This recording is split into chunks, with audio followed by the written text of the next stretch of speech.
Hello and welcome to episode 17 of the MMA Whale podcast. We are joined here by Jack Shaw and Jack Marshman, of course, myself, Ricky Wright, and James Wallace. Today we are at Tulare Combat, home of some of the best fighters to ever come out of Wales. It's a pleasure to be here. Welcome to the podcast, guys. Cheers for having us. Thanks for having us on. Yeah. So, you're looking at me, you're saying, man, it's not my Jim. of course, we start with you, Jack. In 2 weeks' time, you will be fighting main event in the Ice Arena Wales on Cage Warriors against your opponent, a new opponent, Omar Kanka Tesla. Did I say that right? I don't know, you're going to have to ask him.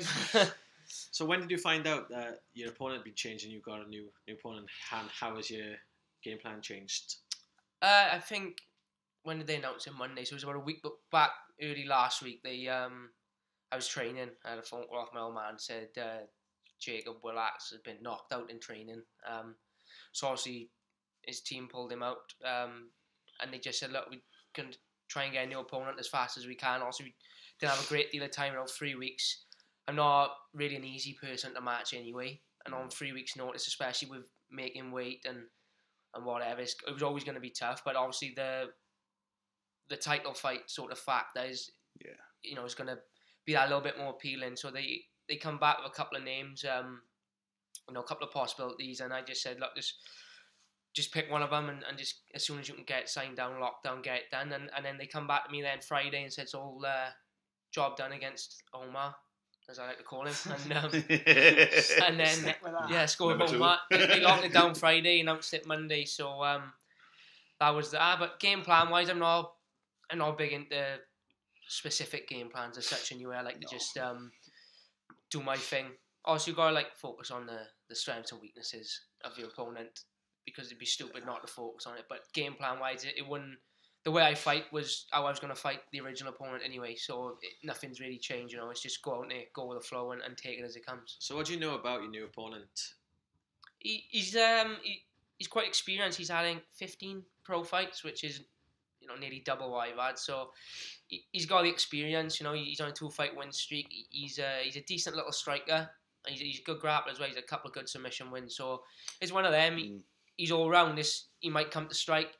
He might come and try and take me down, so I just got to take it as it comes. And he's probably thinking the same with me, Whereas back this time last year, people only sort of saw me as a grappler wrestler. Last couple of fights, I've got to show I can stand a bit as well. So it's going to be one of them ones. I don't really know until the night what's going to happen. So you've earned this title shot by beating Vaughan Lee at bantamweight. That was your first fight at bantamweight. Massive statement coming down a weight in your first fight at the new weight, being against a very experienced UFC veteran. Tricky guy as well. Guy, yeah. How do you feel that fight went? Yeah, I mean, straight out of the cage, you'll tell he cornered as well. I wasn't really happy with the performance. I don't know why. In my head, I think I made out my performance to be worse than what I was. But watching it back, when you take into the fact how many fights he's had, the level he's fought. In my opinion, that's the best Vaughan Lee I've fought in about 5 years. Since he beat Nam Palm in the UFC, that's probably the best Vaughan Lee I've fought for a long time, and he still dealt with him in every area. But it made it more of a tough fight. It got him to get the rounds in. So I don't know how you could be disappointed with that. He was tricky. It was it was easy to criticize. We planned for watching footage. Like you said, he does a couple of things that we planned for, but he come out and fought a lot more sharper than what he has done. Just little things like the way he circles, the way he struck. He was more like karate based sort of when he fought me. Whereas his last couple of fights, he's been more sort of Thai style. But watching it back, it was a decent performance. And speaking to his coaches afterwards, they sort of said, this is the. He was on for it, and you could tell. Actually, we both know him ourselves anyway. And he's a nice enough guy, and that. But he'll tell you himself, he trained for that fight like he was back when he was at his peak as well, and you could tell. You could see, could have been his way back, couldn't it? Well, obviously, if he had beat me, that would have just put him right back in the mix. He'd probably be in for the title fight now, and then it would be a complete different story for him. But obviously, and that's the thing about being on the way up. People know that once they get that win over someone, they're back in the mix. So they're always got a target in your back, Yeah, and he did retire after the fight. Right, I seen something on Instagram last week that he's thinking about coming back for another fight. So I think he should. All the best to him, because the way he fought me, he's got a lot more to give. If he fought other guys in the division like that, he'd pick up a lot of good wins. So I don't think he's not wrong to try and come back and make another run at it, because he's definitely capable of staying at that top tier.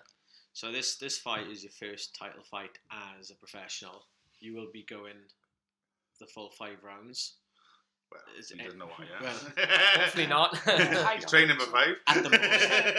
So how do you feel about the potential chance going 5 rounds? I mean, you've obviously I've trained with you in the past. I know you're fit enough to do the time, but is it psychologically is there anything different for you? No, not really. It's my cardio's always through the roof. It's one of my the way I fight. I've got to have an high level of cardio to be able to fight that way. So 5 rounds, it won't be an issue cardio wise. But like you said, you have got to fight that a little bit smarter. You can't come out like all guns blazing, because then you blow your load in the first round. The 4th and 5th round ain't gonna be a great deal of fun. So it's a different approach. It's a different approach completely. Yeah, that's not. I will obviously be looking to get a finish before the 5 rounds, because that's just my mentality. Is if I can finish a guy, I will. But if I gotta go 5, then that's just it is what it is, and I'll be able to do that comfortably. I'm more than confident that if I gotta do 5 rounds, that I'll still be firing in the 5th like I am in the 1st. It's that bit of sweetness. Like, it would be nice to get the 5 rounds in, championship rounds so early in your career, but at the same time, you want to wipe the floor with him. So it's the thing they always bring up in the UFC, isn't it? He's been 5 rounds. Yeah, he's done it before. It'd be nice to experience it. Like, I've been matched up twice for 5-round fights, and I'd love to have done that, gone there. But then at the other hand, it's nice when you talk about it first. Turkey, Gone pay nice. more. Yeah, they don't give a fuck. So Jack, you got this legendary following around the people in Abbotsford.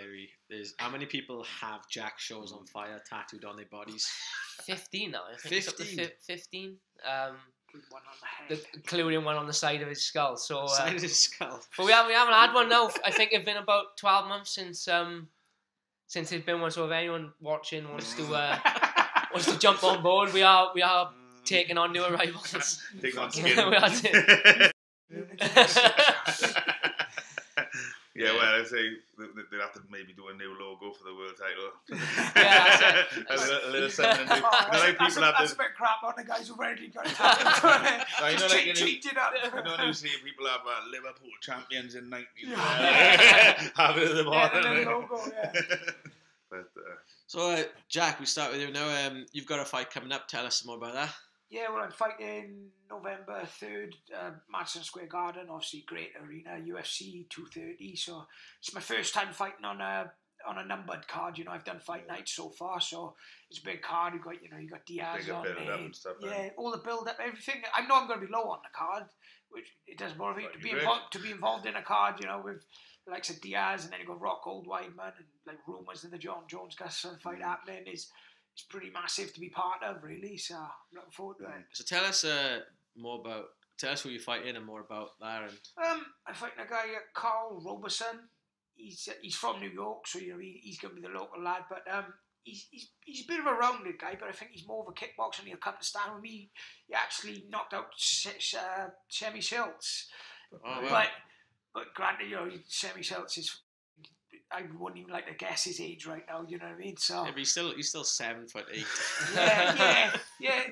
But no, he knocked him out in a kickboxing fight. But it was, in fairness, I don't think he's doing too great these days. But so I think he'll come to strike with me. But I honestly think that'll change when we start striking. But I've watched him. This is one of the fights. I've gone 2-2 in the UFC. The 2 boys I've beat, I've watched them and I thought I'll beat them easy. And then the 2 boys who beat me, I've still gone out there to win. But I thought, these are tough fights. You look, they're both in the top 10 now. The 2 guys that beat me, and it's like I've known they was going to be tough fights and tough ass. But and then when I see another guy that I'm that confident, I'm like, I got this, and that's how I'm training for this fight, and I'm mentally prepared for it. So. I'm really confident going into this one, and I think I don't go for the points, but I'm confident I can go out and at least put on a great fight. So So your next apologies.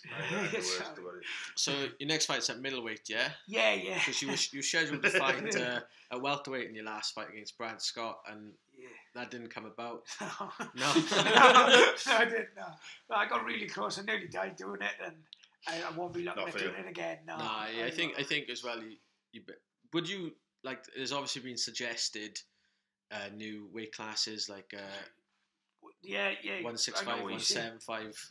What 175? I was 175 for it. I was very close. I was near that. I can't really remember. Like, do you think if these do you think if these weight classes materialized, you'd benefit from 100%, 100%. But then they start saying that, and then they don't about getting rid of the later early weigh-ins, and then it's all sorts of things. So I don't pay no attention until it's on there. I don't pay no attention anymore. I'm sitting at 185 until the divisions are definitely too big. Yeah, of course it is. You look at boxing. It's a massive gap. They keep saying, it'll just flood, there'll be too many champions and too many, but like... Yeah, but they say that, but they're pinging interim champions in left, right and centre and stripping them. Exactly. They're prepared to do that, so why not add two, 3 more weight classes, I think. Like a 165, a 175, and a possible cruiserweight, I think, so like a 225. You don't get no vacant titles. It would be much better health-wise for some of the guys cutting. Like a 225 would be great. If you look at how many heavyweights come in naturally just under the weight. Yeah. You'd have a stacked cruiserweight division. And then you've got some guys who, like the back beast, and I was cutting like £30 to make the limit for heavyweight. So it make it a lot more exciting, I think. There's some people that just won't be able to get any lower, and they're the lucky ones, and I suppose they're the ones that are ideal at the weight. That's what I mean. If I fought at my natural weight, I'd be fighting light heavyweights. So, and you see some of them guys in the UFC. I fight middleweights who are huge. You know what I mean? So if I fought natural, like some of these guys can't. Some of the like when you fought Magnus Gredinblad, he was so much like taller than you and everything. Yeah, he's just a really odd shape. And the biggest one was our last guy, I think. Antonio. He won the Ultimate Fighter at heavyweight, didn't he? So heavyweight. Well, he won the Brazilian Ultimate Fighter at heavyweight, and I think he had 5 fights and won them all. I remember then light heavyweight, middleweight. I remember me and him fight week. We seen him in the hotel, and he was like, "He's not that big, is he?" And I was like, "No, he don't look that big." And then we go in the cage opposite, and I thought. He rehydrated. We going out to that fight, we knew he was going to be big. We knew what he was going to do, but it was like I didn't. It was only when he got in the cage, Jesus Christ, he's a big lump. And it's weird because you're not worried about him striking because he's not that great of a striker, but he's grappling. But when he grabs hold of you, it's hard to punch, like world level jiu-jitsu. So I think the sooner the difference in the weight divisions happens, the better. Yeah.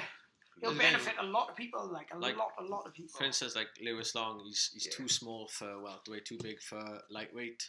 And like 71, 72. Yeah. It's a lot of like. There's a couple of boys up here would be the same on Jack Tucker. Yeah, like the Mother Tucker. The Mother Tucker. We were speaking to him last night, and he's fighting 77 kilo on Cage Warriors same day. And he's about 79 kilo now, and he's ripped to the bone. He's probably about 3-4% body fat. And like we were saying, obviously, when he goes pro, he's going to be way too small to fight at welterweight. But then lightweight, can he realistically lose another 9 kilo? I don't think he can. Coming off every part of his body, he's just shredded. He could do like about a 165 then, which is like 73, 74 kilo would work out perfect for him. And you see a lot of the guys like Kevin Lee was the same when he he's saying 165 would be perfect for people like him, Diaz. I think if they put that, especially that division, that would make some massive fights. And also then you would have bigger cross division fights because you've got guys at welterweight who would have great fights with lightweight guys, but then they're not prepared to go down, and the lightweight guys are not prepared to go up, so they could sort of meet in the middle. There's a lot of amateurs that especially welterweights, fight an amateur, and I think, I won't want to be you when you go pro. No. Yeah, it's far too small. They can't get to 70. There's some guys that, someone will say to me, "Oh yeah, he fights a welterweight." I say, "Shut you, he's a lightweight 100%." And they're like, "No, he's a welterweight 100%." Yeah. And then you find out they are, and you think, he's tiny. You don't how they ain't going to survive with some of these big lumps. I know the size and everything with it, but it don't help when they're on top of you, and you know, they know how to use it. You know what I mean? Definitely, because you see, obviously when people go down a division, like obviously you've done it yourself recently. There's always that question, and do you know what I mean? It's 50-50. I saw a picture that Jack posted up in the week of him on the podium, 80k in the men's division. That's where Tan started. You don't even look like you when I first seen the picture. I was like, and now you fight. That was 80k you fought that day, and now you fight at. Is it 61k? 61, just over 61, 61.2 or 3, something like that. So that's a huge drop. I mean, as an amateur, you competed at lightweight, and you got to the pinnacle. You became the IMF European champion. 5 fights in 5 days to become the European champion, and then when you turned pro, you were in the featherweight. You were smashing it at featherweight. What made you decide to go down one more? It was the last 2 fights at featherweight. I had like a quick turnaround, so I fought October and then I fought end of November in Belgium, and especially for the Belgium fight, we got the hotel. We done a little workout, me and my old man, and that was just literally because we've been cooped up on the plane all day. We didn't need to sweat out. We done a little sweat in the gym, a little bit of pads. I had a meal, went to bed, and I woke up and I think I had 3.5 pounds to lose, and I hadn't cut no food, no water, and I thought, you know, it's nice and comfortable, but if I, you know, get the top level, which I'm planning to do, it's like, you see some guys, they're monsters. Like, I spar with Nad Narimani quite regular, and, you know, he told me, I went up with him last week, and he told me, I asked him what he was weighing, he was like, I'm about 75 kilo now, but he told me he was walking on a lot heavier than that 2 weeks ago, because he's got a fight coming up, he's dropping him, and he's, you know, chiseled with muscle, big guy, you know, and he's probably putting 20 pound on, weighing in 145, probably going back in there. Looks like Brian Ortega, I think he went back in at 165. I was weighing in 146, going back in something like, you know, 149, 150, and I think it's nice to make it comfortably. Yeah, although it didn't affect me whilst I was there, it was only a matter of time before I was going to come up against some big monsters. And size and everything, it don't necessarily mean you would lose. But you are giving away a 10 pound weight advantage for nothing. Exactly, yeah. A lot of people wait till they lose, innit? Yeah, that's they wait till they lose, or no, I ain't going to go down. And you know, do it before it's an excuse, you know what I mean? And training with, obviously, two of my main sparring partners is Des and Josh. And walking around, they walking on the same weight as me, but I was fighting a featherweight, and they was fighting a band, and I had the body fat to lose, and I thought, you know, I know I could do it. I spoke to GC, my strength conditioning coach, who does my nutrition as well, and he said, look, I can get you there comfortably, and as it went, you know, it was the most professional I've ever been diet wise, because I knew I had to be, and it was a nice comfortable cut. So it wasn't one of them ones, you know, like it was drastic and. Yeah. It was a big ask. It was comfortable cut, and I rehydrated well, and I come back, and then myself I come back in fight day something like 155. So that's I was gaining the sort of amount of weight that the top guys in the UFC are gaining. So I think it proved that, and it performed well at the weight as well. And I don't know. The perfect time to drop. Really. Yeah, of course. It wasn't no cardio issues or nothing. It didn't affect me in any way on fight night. So I think we made the right choice. Well, we had Brett Johns on a couple of weeks ago, and he recently fought in UFC. He walked in the cage actually on the welterweight division. Yeah, I see they started like posting the results of, because they weigh you just before you fight, didn't they? Well, they started posting, and I seen it. He was one of he'd put them one of the most on out of the old card. 16% body weight. There's 2 of them. There was a flyweight as well. I seen they the athletic commission recommended that they got weight. It was in California they started doing it, because they said they only want to do 10%, but to be fair, Brett didn't know that. I think you gotta. Yeah, but I mean, everyone's different. Because they started. Everyone I've had with the UFC, they weigh you when you turn up to the arena, but they say, "Oh, this is just for research, and it's not going out." And it's only recently, a couple of months ago, that they started posting the results. So it's like this strange. I think it depends on the state as well. Yeah, the commission. California. But apparently he's got to do wax some weight on. Apparently he's got to do something about. Well, you got to do something, but he'll be alright.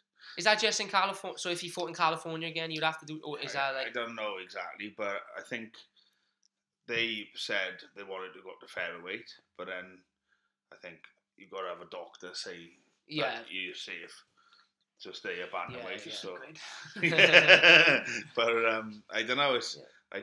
It's a funny one. Now you look at Brett, quite strict, isn't he? Brett is a bantamweight. Like, there's no two ways about it. Like, you trained with him before and sparred with him, and the same sort of build and stuff. He is a bantamweight. He's similar to me. He just struggled to get down. Yeah, I think. And he does cut a lot, doesn't he, Brett? He's a big weight. He cuts. Yeah. I think he told me. Me and Brett stay in touch quite regularly on Instagram, and he told me he cuts about what was it, a couple good few kilos. And he gets it off. He doesn't ever struggle to get it off. So I mean, he did, didn't he? But he does it. Yeah, and he's fine. If he can do it and he feels good going in there, then I think he should have the sales. Like when we was in Belfast, he cut a good chunk. Yeah, and he was up early in the morning cutting, and he done it. Yeah, and I mean, as long as the doctor, the pre-fight medical, they clear him and say he's good and he's fine, then I don't see what the issue is. Really. What people leave out, what people sort of don't notice though is on that card, obviously you had a lot of bantamweights, you had the title fights. Yeah. I mean, they all come in 10%, but they all knew.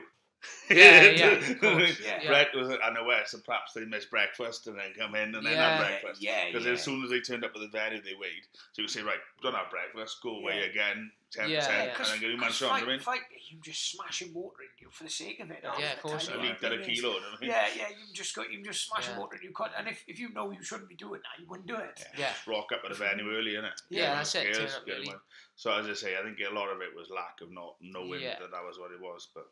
And then not knowing now that whereas before it was just for research, now they're handing the data to it goes on. Published, it goes on social media. If you're going to publish the data, they should let you know first. Yeah, that's what I mean. Because I didn't know nothing about it. Everyone I done was they said just for data or whatever, and then straight away everyone on social media. Go fat ego. Fat shaming us on Twitter. Well, I went and googled the event before we done the podcast to look at stats and stuff, because they went at it a bit, didn't I? Too, and that was the first thing I come up with. I couldn't even actually find the fight stats, but it was weight. Brett was 16.3% over. Right, we have to have a break. Welcome back to part 2. So guys, on the weekend we had part Welshman, Craig White, fighting in the UFC. He fought legend of the game, Diego Sanchez.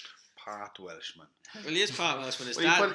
He lives in England and has the Welsh flag on his UFC kit. So he's part he's Welsh. I didn't even know he was been training with him for a long time. His dad.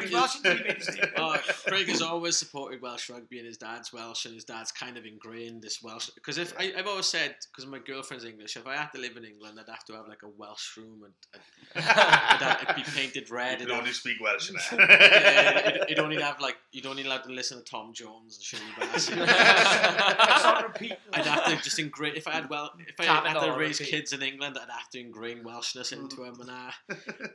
But Craig, his dad has done the same. His mother's English and he lives in Devon, but he's very, very proud of his Welsh roots. So we'll have him. Yeah, no, we'll take him. He thought he wants to come on. He wants to come on the show as well, so we're trying to pin him down when he's in Wales training, but it hasn't come to fruition. But he fought Diego Sanchez. He lost a decision. You guys seen the fight? Yeah, I seen the fight. How do you think it went? Yeah, I spoke to Craig yesterday actually, and he admitted himself it is not one of his best performances. But in all fairness, I think that's the best Diego has locked in a good few fights. He's I know he suffered a couple of knockout losses before that, but he took top level welterweights as well. And he's took a year off. And in fairness, he come forward, Diego, and he did look good. He executed his game plan well. I thought Craig nearly had him a few times. He had him like guillotine, and he rocked him with the one-up kick, and he did rock him in the third round. So it would have been nice if he could have kept the stand a little bit longer, but it's Diego Sanchez, isn't it? At the end of the day, you boys have been out in Arizona training in Jackson's last year at some point. Did you get a chance to train with Diego? I sparred with Diego. Yeah, he's a madman. I think he's just a lunatic. He is. He's trying to take one of them guys, try and take your head off in sparring, and I don't think it's him being I just think. He's just nuts because you see him afterwards in the gym and he'll have a chat and he's not a bad guy, but he is world class, isn't he? I mean, I know he's coming to the tail end of his career now, and he's suffered, like you said, a couple of losses, but they're not they're the top level guys. And to be fair to Craig, right, he's had 2 fights in the UFC. was it the toughest UFC start? He only had 2 weeks' notice against the top 10, wasn't it? Rank 9 was he, Magny, something like that, rank 9 away. And then we'll have Diego next. And 2 weeks' notice, yeah. Yeah, and that's what I mean, they're giving him tough fights. He trains hard because he comes down here and spars, he's good, but it's just like he's just had a tough start. I think it'd be a massive shame if the UFC cut him now on the back of 2 losses, but because that's what they normally do, and you get signed. If you lose your first 2, you'll probably get rid of you.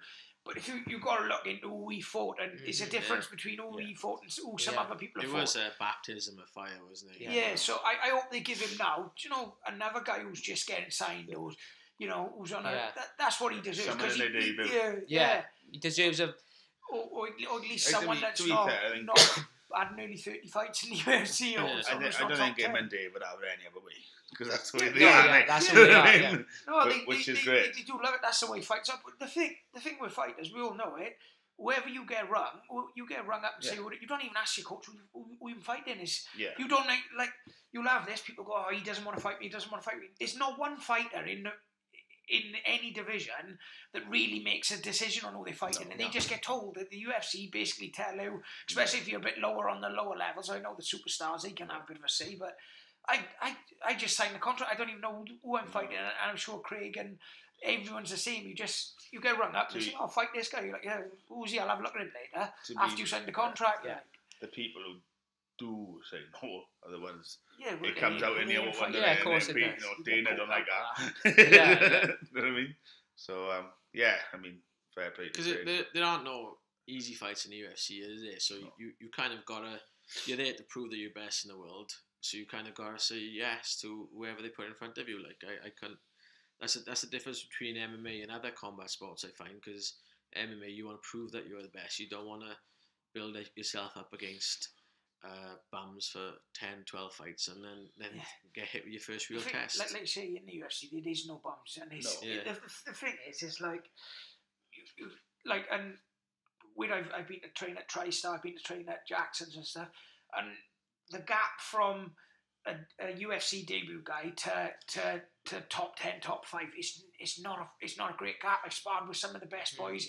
The gap's not that big. So when you get asked to fight someone, it doesn't matter what they recognise, how good they are. You've got a good chance of knocking them out. You've got a good chance of subbing them. That's the sport we play. With MMA, that's the thing we play.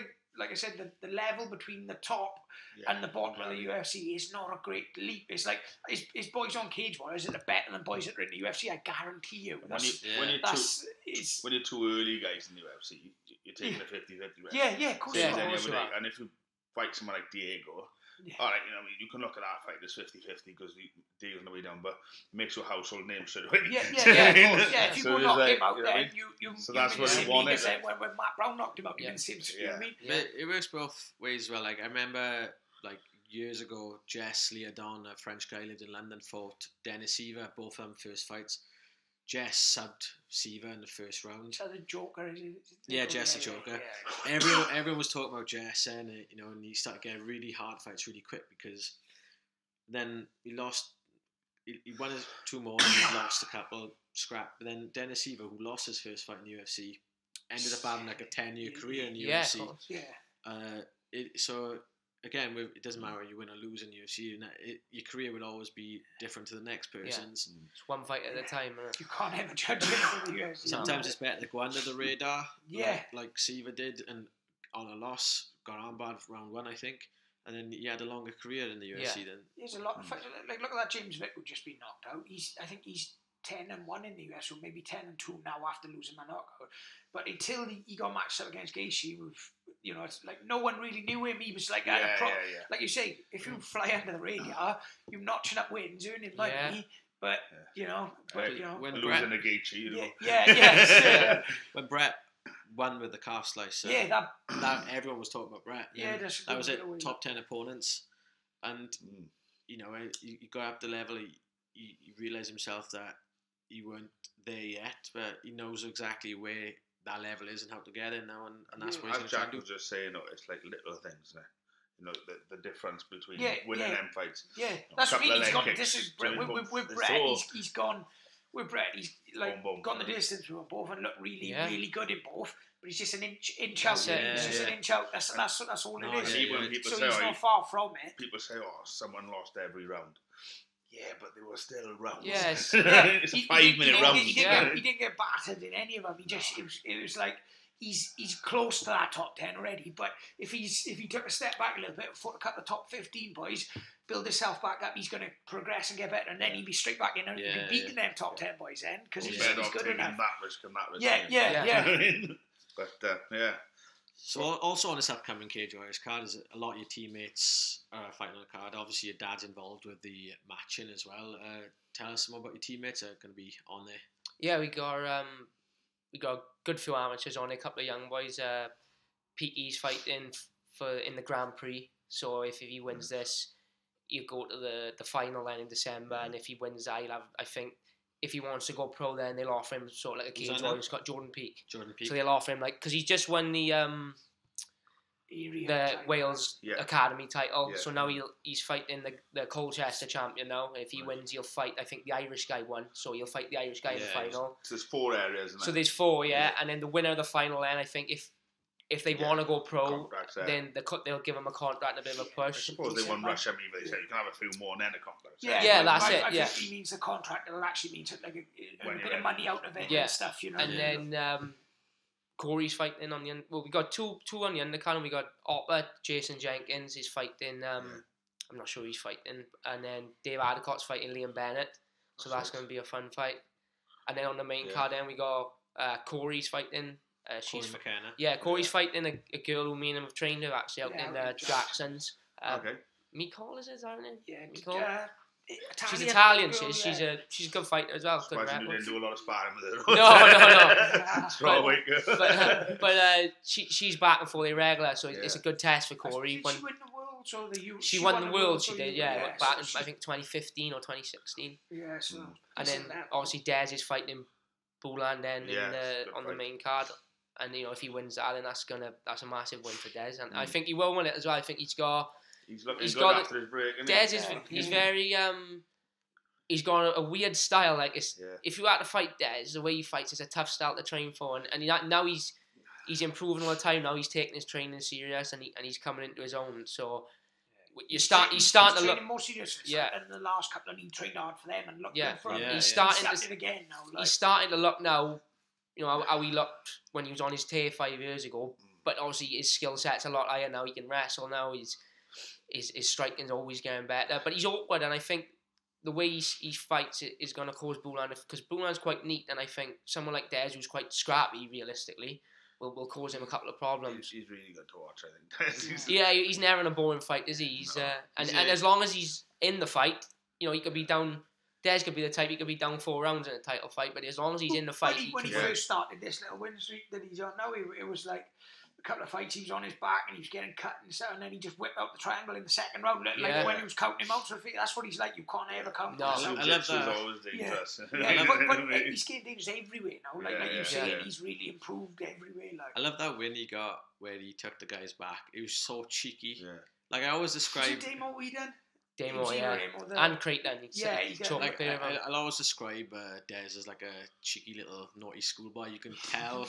I went through school with him. He was exactly you that. You could tell teachers like sort of hated him but liked him at the same time. Like, here he go again. He's like, but like you see him pop around. You can see him like, got you. And when he fought the Scottish guy in London like a few years ago. At flyweight. What was his name? Islot. Ruffled his head. That's Des down to a T. He's like naughty little boy, cheeky. Pulls out like that. And that's, I think that style comes through in his fights as well. His personality comes through in his fighting style. What I notice love to watch him a lot, which I don't know, you might agree or not, is when you see some things in jiu-jitsu are hard to pull off in MMA. Yeah. But I see Des pulling things off in MMA that you only really see on the mat. Yeah. He has got that style. Do you know what I mean? He adapts he makes it work. Yeah. Really good. I'm like, to me, that's impressive. His ground game's like, like you say, you probably put him in against a black belt then on the mat, and he might struggle. But you put him in against a good grappler or a good wrestler in the cage. He's always within that chance with whipping out that sub but I remember he tapped out Spencer Hewitt, didn't he? And he's black belt and like tapped him out because it was MMA and he mixed it up. He whacked a triangle on him in the first round easily as well. Like there was he subbed James Brum as well, and good level boys he's beat over the years, Chris. Oh, you haven't had he's had a lot of tough fights. That's what I mean. That's what our club's about. We've literally for years we've had matchups where they don't, they are 50-50 because you're fighting a boy that's equally matched for you. Like that's what makes a good club. I mean, having done tough fights. At the end of the day, you got to back your students. You got to back your boys. If you're gonna match them light, they're never gonna get anywhere because eventually they're gonna get exposed in the end. Like I mean, Des talking about Chris Edwards. His second pro fight was against Paul Reed. Yeah, exactly. At the time. What was he like? Rank 5, I think, in top 5 in at featherweight. Do you know what I mean? And Des was something like 1-1 or 2-0 and just jumped straight in and went for it and done well. Even then, what was that probably 10 years ago nearly? Garby. But Des is quite high up the card in this one. Mason's co-main. Mason's co-main, and Des is the one in front. He's fighting a guy. Aidan Lee beat him on one of the Welsh cards back last year. He was 4-1. He was 4-0 then, but he's had like 4 good wins since. He's gone up the lightweight. So I haven't watched the fights, but on paper it's a good fight. It's what's Mason's 5-0 now, and our boy's 8-1. So it'll be it should be a nice match. He's a karate guy, I think, the guy he's fighting. So it'll be interesting to see how they clash because Mason's he's a good pressure fighter, Mason. He's a former undefeated pro boxer. Yeah, so it'll be interesting to see how tough lad. How that guy deals with his pressure because. Because that's all he does in fairness. He just presses and presses, and it breaks a lot of the guys he's fought. How, obviously, when you win, like say, the Cage Warriors title's coming up, and when you win it, people expect to move on, but you seem quite comfortable. What do you see it panning out as? Like, you win the title, which, we got to talk, you're going to win. I mean, how do you see it? Like a few defences? Well, obviously, I just signed a 5-fight contract now with Cage Warriors, and that's a contract I'll be in for the full 5 fights. It's the contract is a very good contract, like, financially wise and also opportunity wise. You still build it. You're so young. Yes. When the UFC come and offered me a contract, I did it. Do you know what I mean? Because I'm 28 now, 29 in a couple of months. It's like, you're getting older, but he's young enough. He smash up now 4 fights. What's that? You go 12-0 then. People don't look at your age, or they look at you find the Cage Warriors title. Yeah, that's it. That's how we've always been. I totally agree. That's how it's always been. You win. No one. I think that's why the Cage Warriors started bringing in these contracts now, because as soon as you've got a cage, you win the title, you're gone in a couple of weeks. They want the best interest as well. Well, there's no rush because, you said, I don't want to be. You never want to be that guy who goes to UFC. 2 fights out. 2 fights and you're out. If I'm gonna go, which I got every intention of doing, I want to stay in there. I remember when David Lee, he was undefeated. When the UFC had 2 fights. I got submitted in the first round. Both fights got dropped by UFC. And he fought Sammy Berrick like a month later after his last UFC fight. Sammy was considered a journeyman. Sammy ended up knocking out David Lee in the first round. David Lee wasn't ready then. He's a great grappler, and but he never got back to that level. Well, there's plenty of time. You got plenty of time. Yeah, there's you look at if I fought me from a year ago now, I mince me. Do you know what I mean? It's I constantly. I got plenty of time. Like I've had a couple. I've been approached before by the UFC back months and months ago, and it's like there's no real rush. We get, especially here, our gym is getting better all the time. Like we all work with. He's working with Gavin Reese, Gary Lottie. That's 2 of the best boxing coaches. But we got Crew Hem now, who was their Thai coach at AKA Thailand. He's here full time now. We got Parker now. He's been wrestling with us for a year. So our level in every year is just constantly going up and up and up. So why rush? That just by watching training. I was like I just said earlier. I watched him and Des. We was MMA sparring, and they hit the takedown, and he was scrambling, and honestly, it was like watching high level wrestling, and it was like it's good to see our old gyms completely changed You know, from a year ago, and like exactly what he's saying. We got all these guys working at, and then obviously my old man, and then gelling it all together, and you know, matching out fights. Exactly. Go away, you know, work on this. He got a good eye for detail between him and Parker. You know, if we're lacking in any area, they're quick to pick it up and quick to capitalise on it. I think you're bang on it. I mean, everyone's goal, what do you want to do as an MMA fighter? Get UFC, but no, get the UFC and stay there. And climb up there. It's nice doing a bit of money when you first start, but you want to be in there for a few years. You want to have that stability, because that's what it's about. It's good that you're not in a rush, because most people are. Yeah. I remember when about 2 years ago, and you're on fire. You just started it, but you got 5-0, and we already spoke about your crazy fan base. They were like badgering the UFC on Twitter, on Facebook, anyway. Get Jack, and I was like, no, not yet, not yet. And they were relentless. And I thought, They just go. They know what they want. They go on mind of their own. They just. You'll get that all you the let time. them crack on. Like, you see people like someone come off a loss, and then you'll see people on Twitter saying, "Oh, he should be signed." It's like the fighters know what they're doing themselves. The fans are just even with that, it's good that they're doing it, because they're just chucking the name out. And it's more attention, isn't it? That's what it's about. Any attention's good attention. Really, exactly. You've also got a big fan base. I mean, where you got an army background. I remember going to Bama cards years ago, and then you'd have all free para there.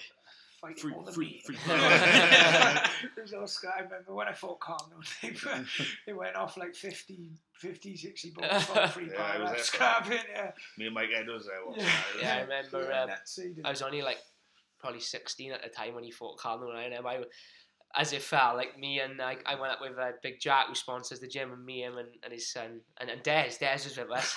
And as it goes, like, of all the places they had to sit us, they sat us next to all the paras, and then all Carlnoon's lot were next to her from them. So we was here with just bottles coming over. Just had all the bigger guys just shielding me from these bottles. Where was that? That was Birmingham, NIA or It was a good night though. It was mental atmosphere. So, with your next fight, what is the big thing you're most looking forward to out of fighting in MSG or the number card? Because that's, I mean, it's the both in it. It's like I've had a bit of time out, and it's like people will be like, "Oh, are you coming back or whatever?" And it's like, I must I'm about 17 stone. I'm down now. Like I'm light across my fighting weight, and it's just getting back in there, and then I'm getting back in. And I would have been happy with fighting on a small show, but now all of a sudden I'm in MSG, which is like the place. You think of the names before him, Muhammad Ali, Well, Mike Tyson. I seen a thing with Joe Kawasaki saying that's the one place he wished he fought. You know what I mean? It's like, and then I'm getting the opportunity to do it, and then I'm on a big card with massive names. It's going to be good, and it's a fight. The third UFC to be in the MSG. It's only last year I think they started. There's only so many MMA McGregor, fighters. McGregor won it, and then there was one other winner. Was it George St. Pierre? And Bisping, that's right, so I know about a year apart, isn't it? Well, that's the rumour, and they're all saying John Jones and Gus as well. And obviously we've got to train with him. I got to spar with John Jones, and that's why it'd be cool to be on the same card again. Well, yeah, he's from New York, and he's sort of that's why it makes sense, doesn't it? Come on, Gustafsson. It'd be a good fight. You've seen the first one. The first one, I was convinced Gustafsson won, and it was the most angry man when the decision went against him. I like watching John fight. Yeah, never bet against John Jones, really. I like watching the creativity, but I think when you get there and realise where you are, not just the venue, it's like, good, and obviously sold out and already. I think, and it's just I can't wait, man. And is it like I said, I've been doing this for a long time. It's my 30th professional fight. I had a lot of amateurs. I've had a boxing fight. I've been doing loads, and luckily I've got to fight all over the world, and I've done go experience it fighting out in New York in Madison Square Garden. It's just going to be the one. And like I said, this is a fight because the UFC. I've had some tough fights. Like I said, the 2 losses I got against top 10 boys, and it's like I'm honestly I'm massively confident in this fight. So you go out there and stop a guy from New York in Madison Square Garden. You're gonna have a real buzz about yourself, you know. Yes, one to remember. You both fought now on quite big cards now. Have you ever fought early and just couldn't wait to watch the rest of the card. We did when I fought in Canada. Yeah. Because the thing is with the UFC, the fuckers you fight and you're no longer allowed to go out to watch the card because you used to. But I think it's something to do with like the fans trying to come down or whatever. But they won't let you do it. But we found a little. We snuck out and we found a little corner bit we did and snuck out and we just watched all the fights. Was the Black Beast when he knocked out Travis Brown? Yeah. That was But a good yeah, card. I enjoy watching cards. When you were from Belfast, wasn't it? And I always, because you go to watch like Sheffield Brad, it's like they're on last. Yeah, and then they get in the UFC and they're on early. Yeah. And then I remember going and having a few beers, watching the fights, and I was like, so there's a few hours left now. I put a bet on the two of you winning, so that was brilliant. It was in the good I didn't watch any fights after. I looked like sloth off the goonies. It was great when you were in the crowd. How'd you get on? I won. They looking at me like that's the only thing now. It's like that's why I will eventually look forward. When I do go in, I'll be able to fight nice and early. Except the minute now, I think that I've been on the main card now every time I fought on Cage Warriors, so that's at least it's 9 nice o'clock. Nice to get your fight out of the way every Saturday with a cold beer and That's me. By that time, I'd had too many. Yeah. the problem is, so now it's going to be like just watching the change room get more and more empty, and then it'll be like, right, half 10, now we'll be on in a half hour, and it's like, by the time you fight then, everyone's gone. But you can't complain at the main event, I don't suppose, can I? So I worked out basically, because as a Here we ring go. announcer, the jam. I only work on weekends and I basically sit around on my ass doing nothing in the week. I worked out, at the time of this is just after you beat Only, you are the #1 heavyweight on the planet, because MMA math, which is legitimate source It's the of truth. Jack Shaw Facts. win over Only, he's got to win over Kid Yamamoto, over Genki Sudo, Butter Bean, James Thompson, Don Fry, Ken Shamrock, Bash Rutten, Kevin Randall and Crocop, Josh Barnett, Roy Nelson, Stefan Struve, and Steve Miocic. So by MMA math, you are harder than Steve. And that is facts. So And that's if you don't believe it, look it up. And also, Steve, if you can make weight. I'm meeting her 155. let's read that there. Conor McGregor, Jack Shaw, Vaughan Lee, Steve McComb, Brett Caswell, Artemis Shatenkov, Conor McGregor. Tougher than Tom, Conor McGregor as well. Exactly. You heard it here first. MMA math. MMA math. It's legit. And I know he lost to DC now, but I'll take #2 best heavyweight of all time. That ain't a problem. So before we go, guys, you got any shout outs to sponsors you wanna? I got a load of sponsors, but the main, obviously my old man in the gym, all the boys, B&B Garage, Big Jack. I'm surprised you haven't popped in actually to have a look. And Lee Batch, Tatami Fightwear, all the main guys. We'll go on my social media, my banners on there. They'll all be on there. If I start naming I want, I'm gonna forget someone, and I'll have it in the next. Jack? Yeah, no, I'm basically the same with B&B Guys, Tatami, ISO Sports as well. ISO Sport, get them in there. But I'm not very good at that either. I don't post a They're great all on deal. my social media. Some Just people go write on them there, down. look at So thanks for joining us this week anyway, and good luck with your upcoming fights. We'll be watching, and I'm sure everybody watching now will tune in as well. Thanks, guys. Cheers, guys. Thanks for having us. Nice one, boys.